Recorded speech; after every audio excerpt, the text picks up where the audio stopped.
প্রায় ৪.৫ বছর পর বাংলাদেশে ফিরেছেন ইসলামী বক্তা, ধর্মপ্রচারক ও লেখক মিজানুর রহমান আজহারী। নিজের ভেরিফাইড ফেসবুক পেজে বুধবার এই তথ্য জানিয়েছেন জনপ্রিয় এই ইসলামী বক্তা। পোস্টে আজহারী নিরাপদে মাতৃভূমিতে পৌঁছাতে পারায় মহান আল্লাহর প্রশংসা করেন। বিমানবন্দরে তাকে ফুল দিয়ে শুভেচ্ছা জানান কয়েকজন আত্মীয়। ওই ছবি ফেসবুকে পোস্ট করেন আজহারীর মামা মোশাররফ হোসেন। বাংলাদেশে ফেরা নিয়ে ফেসবুকে শুভেচ্ছা জানাচ্ছেন ভক্তরা। মিজানুর রহমান আজহারী ২০২০ সাল থেকে মালয়েশিয়ায় অবস্থান করছেন।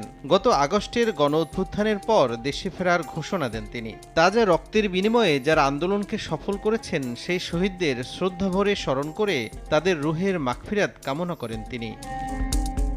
২০২০ সালে আজহারী মালয়েশিয়া চলে যাওয়ার ঘোষণা দেওয়ার পর তাকে নিয়ে সামাজিক যোগাযোগ মাধ্যমে ব্যাপক আলোচনা হয়। সে সময় ফেসবুক